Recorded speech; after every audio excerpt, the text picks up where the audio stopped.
Hello candidates, I am going to dictate you a passage from Progressive magazine. So please get ready for the dictation. The dictation will start after 15 seconds.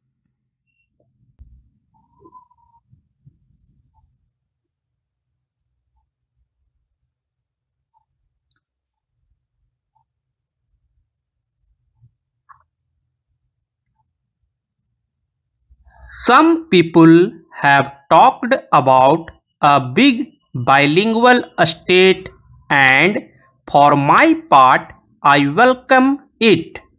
I do not mind if Bombay is a city state. I do not mind if any chunk of territory were to go from one side to the other. Maybe there is no sense of provincialism in me. I regard economic and geographical factors as more important, but the thing that is really important is how linguistic minorities are to be treated. Boundaries are bound to overlap wherever you might draw them. There are bound to be bilingual and perhaps trilingual areas. How then are linguistic minorities to be treated? The House will remember that in the Commission's report there is a special reference in the concluding chapters to certain measures, certain protections, certain precautions, certain assurance, certain statutory provisions in regard to the linguistic minorities. I am anxious that these should be implemented. Any complaint that people speaking a certain language have not been given protection because they are in a minority must be removed altogether from India, and removed not merely by pious protestations but by active and precise instructions to that effect. All the 14 languages mentioned in our constitution are our national languages, not Hindi only. We have said that Hindi, not because of any linguistic superiority, but because it is spread over a larger area and for other regions should be an all India language. It should, for official purposes, become an all India language gradually after a certain period, but all the 14 are national languages. We want to encourage them. The attitude that we can encourage one language by crushing others is completely wrong from the literary or the linguistic point of view. I am convinced that the development of any language in India leads to the development of others.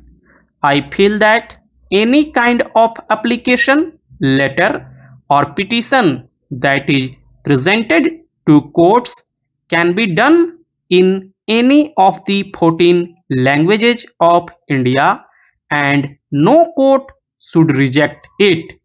If that is so about every language in India, it should be so especially in regard to the actual languages spoken in a certain area. They should be given official position in that area in applications and other matters. After all, government issues notices so that they may be understood, not with the intention of encouraging or discouraging a language. A notice misunderstood is useless. It is of the utmost importance that In building the future, we should develop an all-India outlook. The provincial outlook is not going to pay the province, much less India. I may come from Uttar Pradesh. My ancestors might have come from Kashmir, but I consider myself an Indian. I feel that I have inherited every great deed and tradition of India from Cape Comorian to the Himalayas. Sometimes comparisons are made among people of the various provinces. The people of one province are supposed to be brave, yet others are believed to be businessmen and some others to be entrepreneurs, and so on. All this thinking is unfortunately the reflex of the caste system, a bane and curse to this country. Which province or a state is there in India which does not have a proud tradition of its own? Go to the south, to Tamil Nadu. They have a great language and great traditions, military and the rest.